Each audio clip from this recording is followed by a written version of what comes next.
they bring together the leaders from NFT space.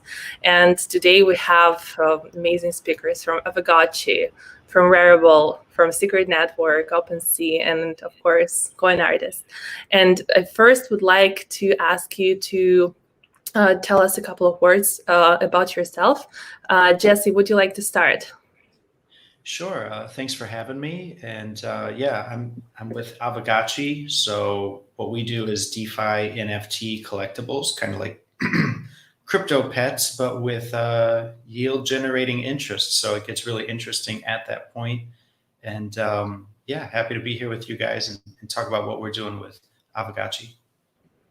Thank you, Alex. Sure. My name is Alex Salnikov. I'm product lead at Raffle. I've been on these panels before, so probably you know me well. I'm a long time in crypto. I've been doing financial services, and now we're doing Raffle because of the emotional attachment and because NFTs are just great. Full on here. Thanks for having me. Thank you. And Marguerite? Hey everybody, I'm also known as Coin Artist in the crypto space. I've been playing around with social tokens, non-fungible tokens, and some blockchain gaming with Neon District with Blockhead Games. So that's me in a nutshell. Thank you, Devin. Hey everyone, I'm Devin. I'm one of the co-founders of OpenSea. We're a marketplace for non-fungible tokens. And we allow you to trade all sorts of crypto assets and NFTs. Thank you. And last but not the least, James. Hey everybody, I'm James. Currently work at Secret Foundation, which is a contributor to Secret Network, bringing privacy to any and all public blockchains. And we recently published a blog post about secret NFTs, for which ownership and transactions are private, and you can use viewing keys to use those private by default assets in various ways we can discuss later. But also starting a job at Near, so I'm excited to discuss, public by default NFTs. Thank you, everyone. And probably the first question I will ask today, I was recently reading the new piece by Messari that talked about the psychology behind collecting crypto art. And there, like Mason, he compares some different techniques that made the collectors from 20th century basically billionaires. And they talk about skill, index, and static portfolio management. And basically with what they say there is that with entering the new digital art future, we can also apply the same techniques, and that the crypto collectors, they can also enter and applying the same techniques, they can become like as wealthy and as successful as the most well-known traditional art collectors from 20th century. And I think I would like to address this question first to Devin. How do you think some traditional art techniques from the art market, and specifically for collecting, can be applied to what we currently see evolving on the NFT market? Sorry, would you mind repeating the question? How can traditional art market how it can be applied to what we already see today? Is it something completely new in your opinion, or it's something that kind of copies or takes the best practices from traditional art? Got it. I would say probably a combination of both, right? There's these sort of brand new patterns and paradigms that people are exploring with digital art, and there's things that just could never be done with traditional art, such as, obviously the biggest one being enforcing royalties when, or having some degree of enforcement for royalties when art is sold on secondary markets. So that's kind of a thing that artists have been interested in for a long time, but wasn't really possible without a digitally native type of ownership and smart contract enforcement. But then there's other things that you can take from the traditional art market and apply in this space as well. So in that territory would be things like fractional ownership of art, which there already are several centralized platforms that allow people to own a fraction of a famous art piece. But now, of course, people are also doing that with blockchain-based digital art. So I would say it's kind of a hybrid. And then obviously there's, and perhaps I think you could make the argument that the digital art space is sort of a superset of the things that you can do in the traditional art world, right? You can do all of this interesting programmatic pricing, all of these sort of composable ideas, brand new things, but then you can also do the stuff that's more traditional.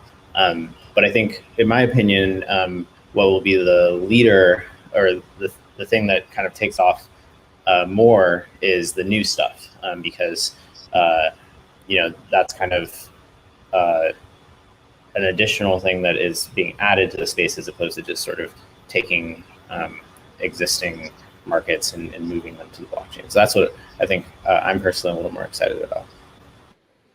Got it. And same question, like from the artist perspective, I would like to ask an artist. So how do you see traditional art market impacting what we see today in NFTs?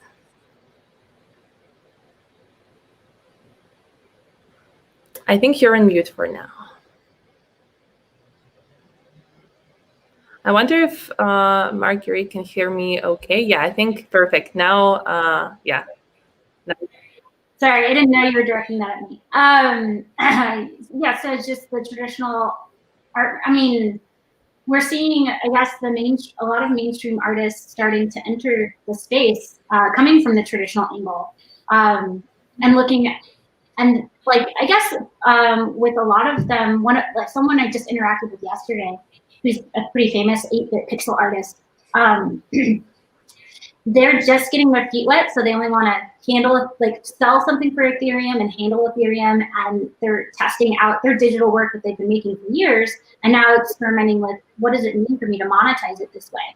So, and as Devin said, the programmatic potential with the digital art really is expensive. So the mainstream artists just being able to monetize their digital good, or the digital work just at that level, is basically where we are as an art industry, I think, the traditional art industry. And then how do we go from there? Like, we have so much untapped potential at the moment. So I guess as an artist, I'm thinking, I mean, just even online, it's been so hard to digital anything online that's virtual or digital. I mean, so this is, for me, it's a whole new market. I don't know if I answered your question.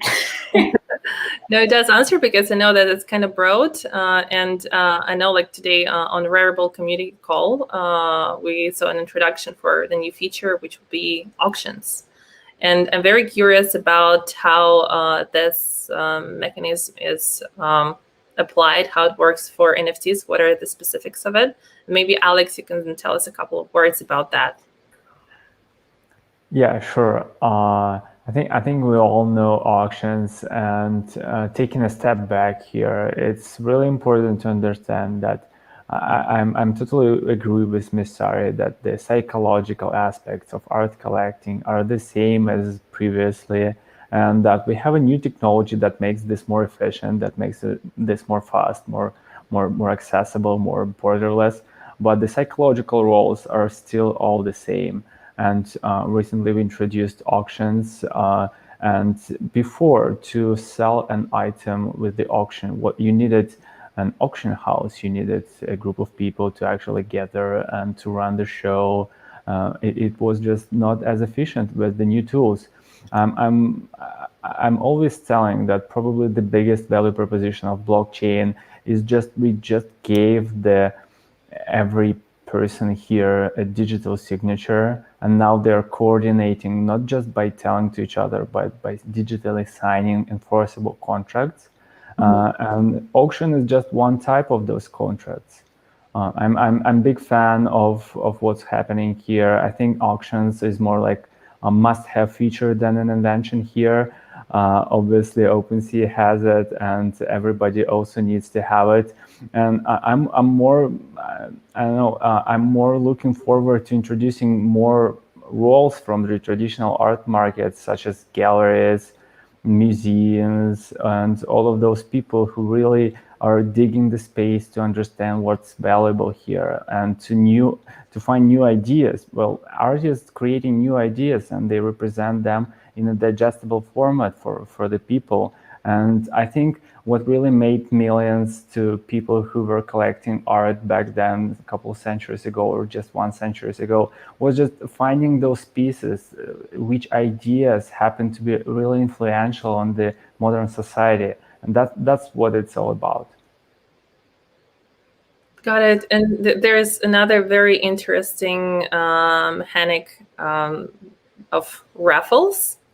And I know that now Avagachi is doing a raffle where people can enter, like stake their tokens to win tickets and then win collectibles. I know that it's very different from auction, but I would like to know like how exactly this works. Yeah, so first to follow up on what Alex and everyone was talking about, I think a lot of good points there. I mean, really you want to have your finger on the pulse of the culture. And I think that's something that NFTs we're making our own culture here, and maybe it will spread and we'll see a wider array of the world or, start to look at what we're doing. And in our case, it's more using the game aspects. So it's crypto art mixed with video games and mixed with DeFi. And what we're doing now with this raffle is we're kind of, because the game hasn't come out yet, like Avagachi will release in December. So right now, between now and then, we're letting people stake their ghost tokens and use the staked earned friends, that we call them friends, to acquire these raffle tickets. And it's really a first of its kind raffle where we're using the Chainlink VRF random number generator. And so all that stuff aside, all you're really doing is mimicking a real world raffle where you're going to come in, you're going to choose from 6 different types of raffle tickets, and each type will earn you different items for the game. In this case, these are vouchers for different wearables, and most of them are link themed to honor the Chainlink collaboration. So it's pretty cool. We've already had thousands of tickets entered, and it's a 72-hour window. We're in the middle of it right now. And this time tomorrow, we'll have engaged the Chainlink VRF. It'll spit out a randomized number, and it will automatically distribute all the winnings to potentially thousands of people. There are 6,000, just north of 6,000 items up for sale or for winning. And so we'll see what happens. But so far, the contracts are running smooth on the development side, and the artwork is all done by a amazing crypto artist that we've been working with called Xibot, Xibot, and he's been doing amazing stuff with the pixelation and the vision behind Avagachi. So a lot of fun wearables, and it's all being distributed fairly through this raffle system.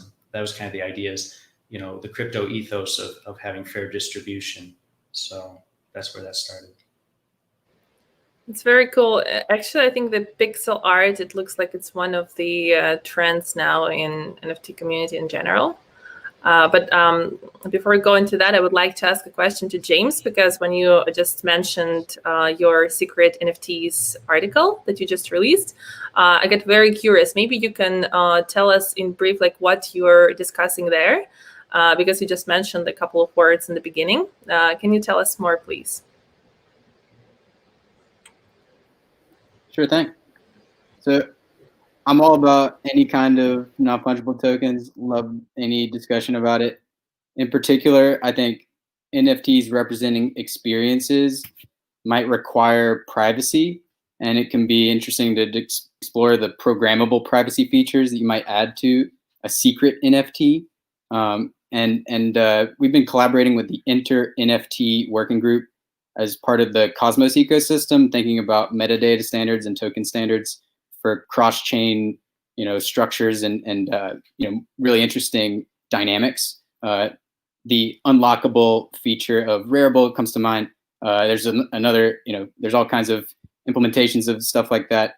I think what you might want to look into is the potential of viewing keys, because that means you can walk into a baseball stadium with a non-fungible ticket, prove that you own it without any middlemen except for the person you share the key with.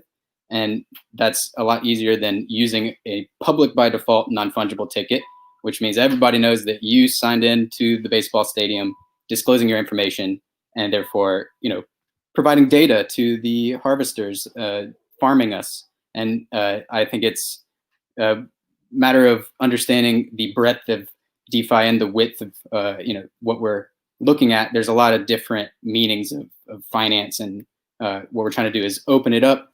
Like Alex said, psychological roles haven't changed, but the behavior is changing. That's what we're trying to do with mechanism design, generally speaking, but token design and blockchain overall. I think it's about politics, and we're learning together. So I appreciate the opportunity here to learn. And what do you think, what is the direction, how we will see the behavior change, not specifically now, not 1 month from now, but end of next year, for example? What are the trends, how we will see the community's behavior evolve, and where are we going with this? Maybe, Jesse, would you like to take that? Yeah, sure. There's a couple things that come to mind right away. I think first thing that pops in my head is about the DAOs and the governance. And we're going to see more of these DAOs that are truly kind of like a barn raising, where it's software developers deploying the contracts and then the right people coming together and being incentivized or inspired to participate and set up those DAOs and around really innovative contracts. You're seeing that already, like with YFI and how they, Andre didn't take any tokens for that. So that was quite interesting. He's just putting the contracts out there. And there's something to be said for that kind of work. And I anticipate we'll see a lot more of that in the next 6 months or so. And Devin, what is your prediction? Where are we headed in 2021? Is it just generally speaking? Yeah. I think one thing that, I would agree with a lot of what Jesse said, but just to add a different, to talk about sort of a different area, I think one area that's going to be really interesting is just as the number of NFTs really grows in terms of the number of people who are using them and the number of minted NFTs, I think there will be more curation that's necessary. So different, already happening with Raffle and other marketplaces. But I think there will be more kind of, it's not going to just be like you show all your NFTs everywhere, right? It's going to be more like, there's specific contexts where you might want to show certain type of NFTs, and there might be certain websites that only, are a lot more curatorial like we have right now, but I think we'll have more of that, more sort of diverse experiences around sort of deciding which NFTs make sense to show, and also dealing with sort of the challenges around fraudulent NFTs, for example. Well, I think that there'll be more systems in place for handling when you create an NFT that has already been minted, and more of like a verification process around like this is this isn't just an image that I uploaded, but this is it has a high degree of confidence that it's really not going to be forged in the future, and is from a verified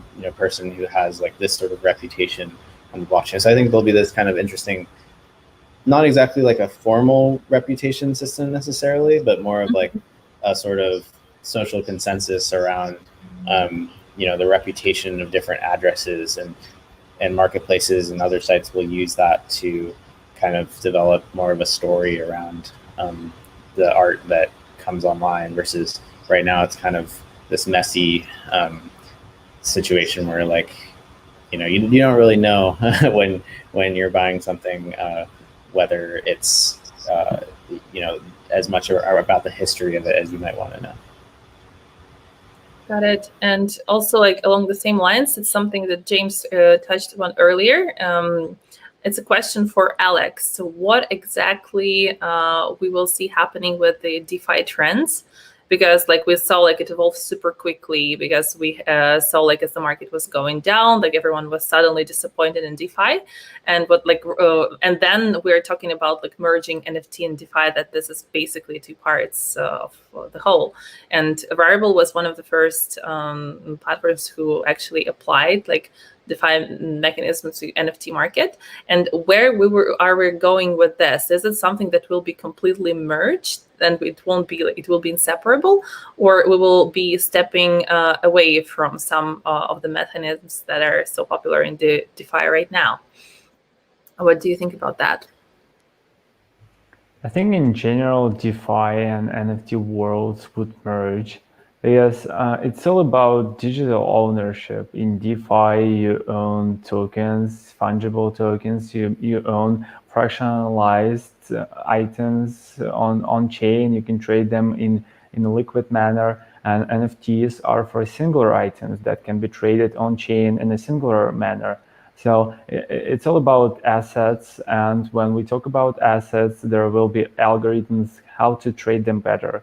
So a lot of stuff in DeFi that is here now can be represented as non-fungible token. Let's say CDP, your collateralized loan. It's an ownable entity that lives on chain, and right now you need to have a specific interface that you need to go to find out what you own on chain. They can be wrapped into NFT and represented in your wallet.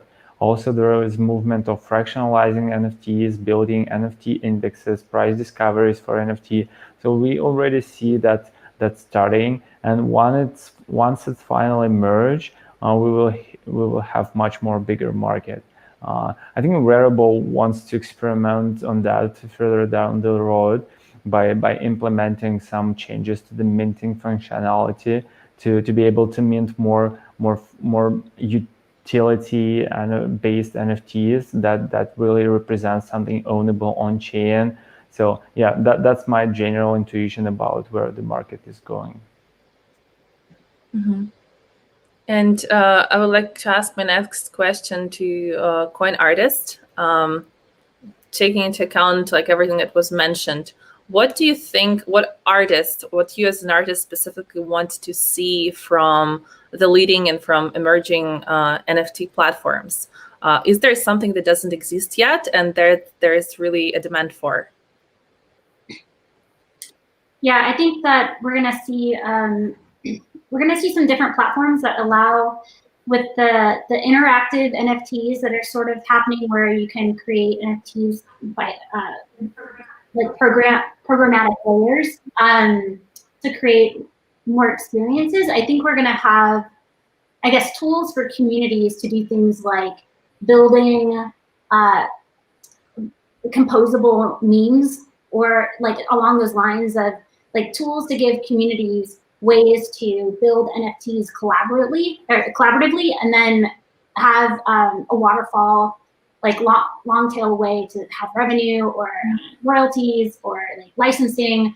So getting content creators coming from communities that all have like a shared vision and being able to build together, to build bigger experiences together in a way that monetization isn't something that has to be figured out. Because we see like the problems with DAOs is that they really slow communities down. It's hard to get consensus across a big community and getting like your real innovators empowered. So if everyone that is bringing something to the table can capitalize on their contribution and others can add to, that's going to be where communities can really run with these ideas, while you also have your engineers throwing out interesting contracts to support the interactions. So I guess like that's where I see the next phase of this community building and the NFT space happening, and that crossover with the ideas of social tokens. Got it. Thank you. And James, is there anything you would like to add here?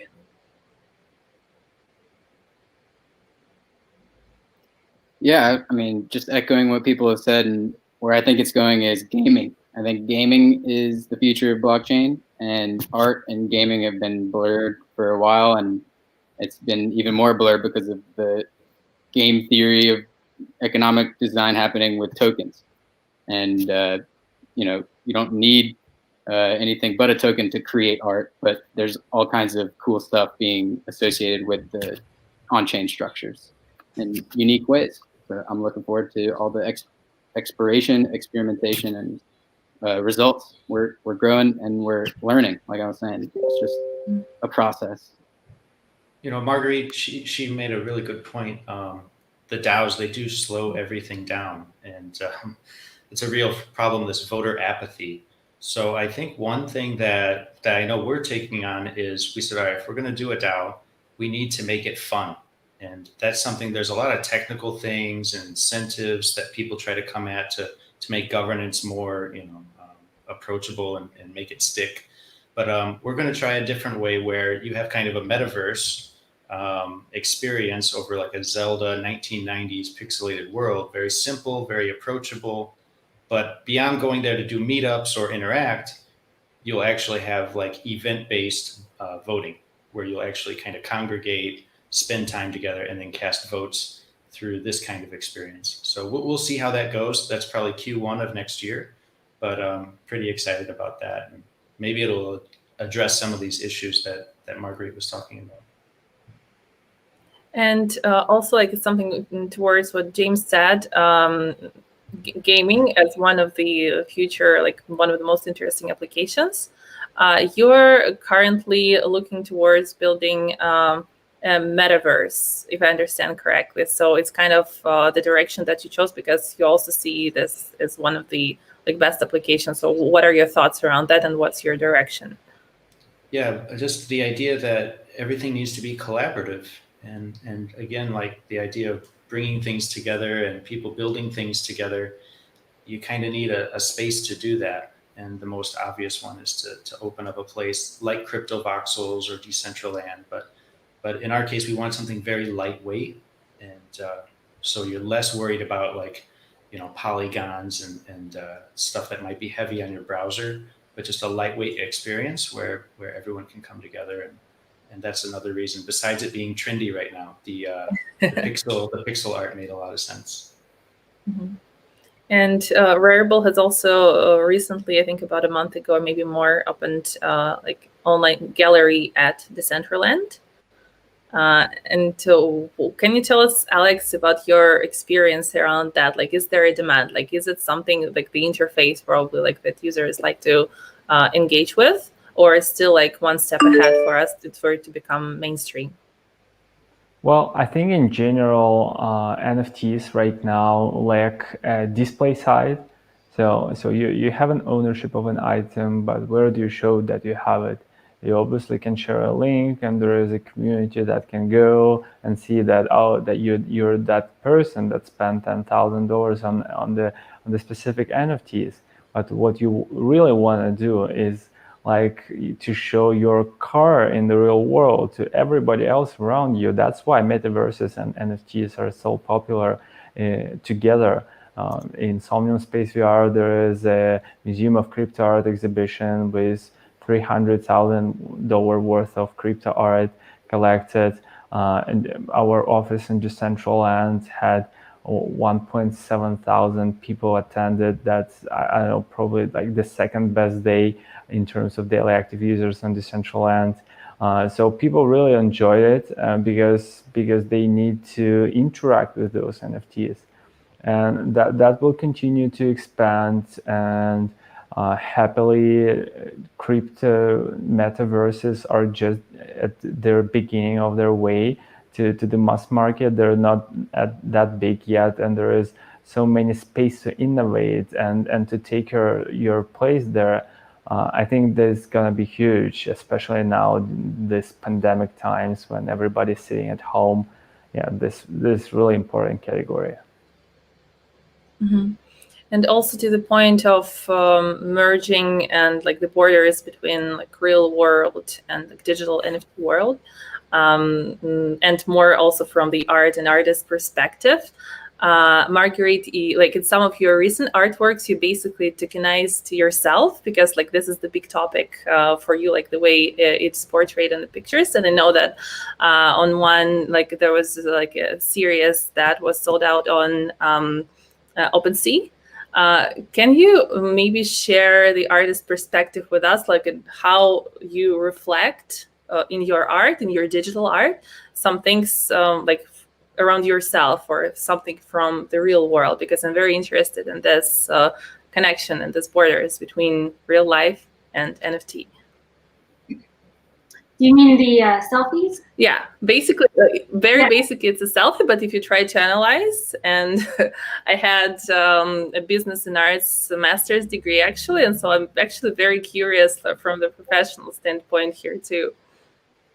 Yeah, well, I mean, some of that was just pushing back on a lot of the skepticism that people that a selfie is not a valid use case of an NFT. And in reality, it is, and in the way that if you're a brand or influencer and you create social content, or you're a content creator, whenever you do that, and if you have a user base or fans that for them it's valuable and they want to have a piece of the story you're telling. So in this case, me pushing back and putting these selfies out there anyway, even though it makes some people uncomfortable. I have fans that appreciate that attitude and pick them up. When it came to my social token coin, which is a part of like a larger syndicate, that was a series I did that sold out, but it also had the component of the puzzle making to it. So the NFT did a pre-sale essentially with a placeholder image of 20 assets. And then when the token launched, I released the artwork that also had basically what's called the trailhead for the puzzle that led to a pretty hefty bounty of coin. And so all those images were updated. And yeah, so I guess like in that featured me as well as being like, I'm the boss of my syndicate. So unlike a lot of efforts to have a DAO and like a fair system, this is not a fair system. This is definitely like I am in control, don't be fooled. So anyways, yeah, so I guess like in the brand, playing with the brand and the influencer sort of angle is not really my goal to be an influencer, but I am definitely trying to make the conversation happen about that use case, because I would like to pull, and I'm actively working on pulling in more influencers and showing them how NFTs can be tools for them as a bridge to like interact closer with their communities. And we're seeing this as like bands are entering the space and other content creators, like musicians, artists, but also people who are educators themselves or have brands themselves. So I'm excited about where that's all going. Anyways. Yes, I think you can make selfies and sell them as NFTs. And what do you think is needed to actually get it out there for more influencers who don't come from crypto space? And I think this is a question for everyone. How do we explain this value, and how do we explain some of the technical details to actually get people to use this more? Because this is a very valuable tool, but those who are not familiar, it's hard for them to actually enter this first. Can I jump on that real quick? Sorry. So I'm working with Alexandra Botez and her sister Andrea Botez, who are famous chess players and influencers in the space. And so what I'm starting with is making them each a unique chess set, doing 1155 tokens, so they'll have like more than one queen, for instance. And then they'll have the ability to gift these NFTs out. And that's going to be the educational step. I don't know how much they'll need, like I'll need to teach them, or they'll need to teach their fans about getting these NFTs. But I'm excited about from there, like where we can play with the idea of the chess sets, because it's possible that we could have mini game NFT, chess experiences that we could keep working with the community. They have massive following. So I'm excited about really focusing on those two influencers. Mm-hmm. I think that's a great idea. I was just over there watching the Queen's Gambit. Like I'm on episode 3. I'm just getting started, but this is like the second time I've seen chess come up in like the last week. There's a chess set in Decentraland, right? Going back to the Metaverse, and I was telling somebody I gotta try playing the game. So I think that's a really cool outreach. That's a really cool project. And Devin, James, what's your take on engaging the people who are not familiar, whether it's influencers or someone else? How do we explain the value and get more people to participate from non-crypto space? I think it's all about fun. People have this association with crypto being about speculation or finance, whatever you call it. They say number go up and down, and that's all that matters. But really, NFTs open up another world and many worlds for any kind of creative person or any kind of person to get interested in various ways. There's art, games, everything in between. So I feel like there's just so many different use cases for NFTs compared to ERC20 tokens. There's only a few really, great use cases. Plenty of good use cases. But I think we're just scraping, the surface of what NFTs can do. And yeah, I guess that's the answer. It's all about fun, bringing people in for another type of reason. And I actually heard this opinion that ERC20 tokens, like their initial purpose was actually also to engage, like it should have been something for fun.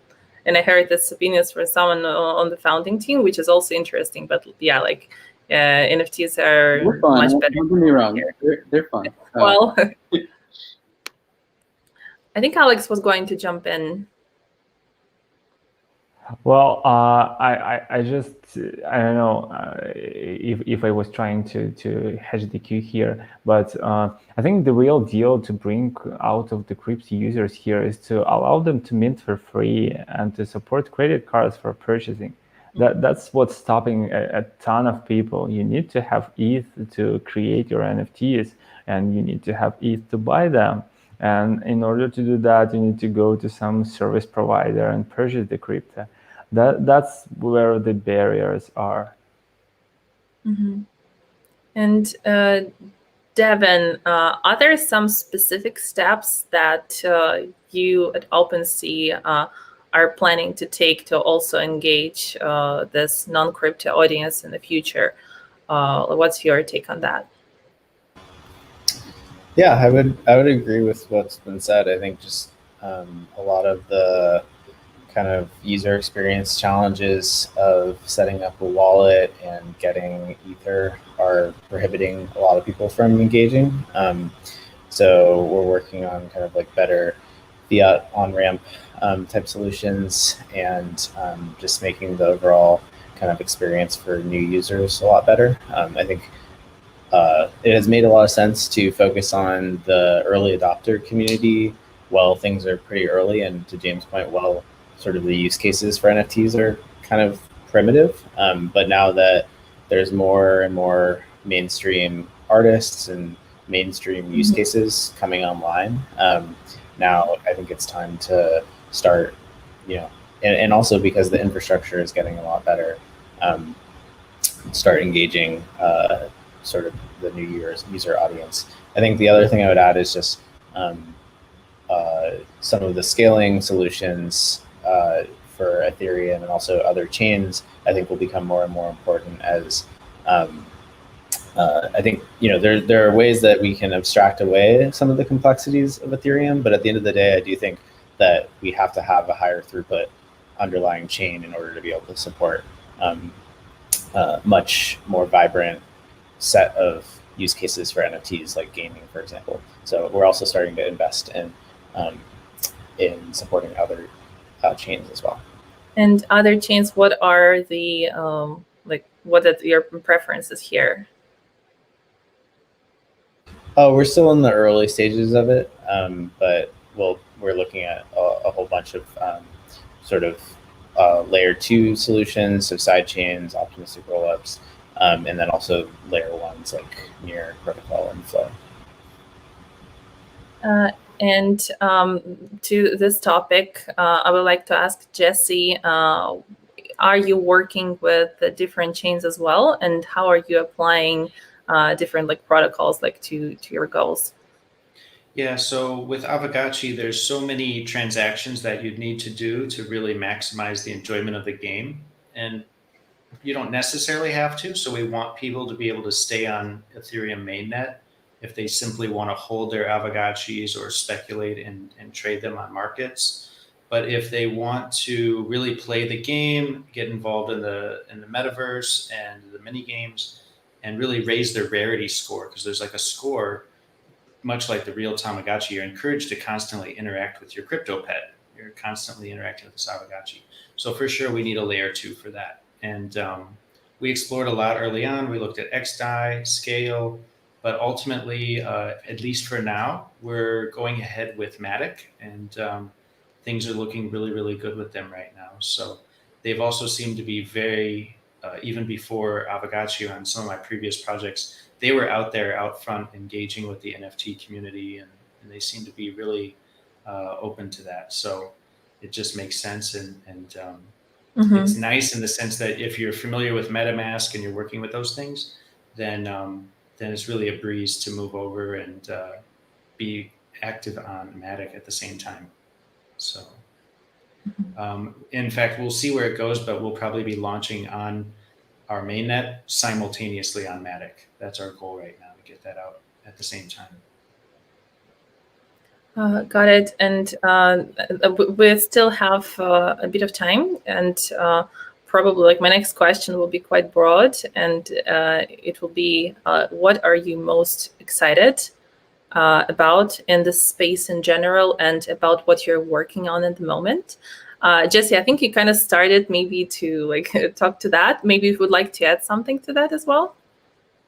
Yeah, I think if I pick one thing on our own project, it'd be the rarity farming, and this idea of constantly tweaking your Avagachi to be as rare as it can be. So it has these personality traits that it's not just that the higher number is better, it's actually more of a left to right spectrum. And so it's like a bell curve. And so you want to find that sweet spot where nobody else has an Avagachi quite like yours, and you can continually nudge it by earning XP points and cashing those in to move it around. And then that'll earn you rarity farming points and actually like play to earn, which is something that Axia has really done such a great job with SLP. We're going to try it a different way with this rarity farming mechanism, and I'm really excited to see how that works out. It's going to be a pretty exciting experiment. And it's the kind of things like this that I think, as a broader sense for the industry, we're all looking to find those things that you can't do in games or art that you can do with crypto and blockchain. And so this would be an example of one of those, and we'll see how far it catches on. Got it. And same question to James. What are you mostly excited about? Well, I'm kind of vague, but I'm excited to create meaningful experiences and positive impact. But more specifically, I'm excited about Mintbase, which is a new project on Near, and they're building a way to instantiate contracts for each creator, so you have your own store. And I think that has really important value for the royalties concept when you're trying to enforce these royalties on a platform like Super Rare, for example. You have to go through their smart contracts, and it's really difficult to enforce the royalties outside of their purview, especially secondary, tertiary markets and whatnot. So I like their approach, and I'm just learning about Near, and it seems like a great community, and culturally there's a lot of excitement. So I'm sharing that and looking forward to collaborating. And same question to Devin, specifically for OpenSea and in general. What are you looking forward to? I'm looking forward to lots of games that are launching soon. So I think a lot of games have been kind of in development mode for a while, but now they're finally like kind of coming to fruition, and the development cycle around games is often a little bit longer than traditional consumer products. So really excited to see some of those, and I think it'll also be really interesting to see the first instances of like real traction on layer 2s as a lot of these games like Avagachi, for example, are launching on layer 2 chains. And I think that'll kind of like widen the design space for what people use NFTs for. I think right now, like the art use case is really compelling because it doesn't require as sort of like high frequency trading, a lot of like higher ticket items. But I think the gaming use case is like also really interesting.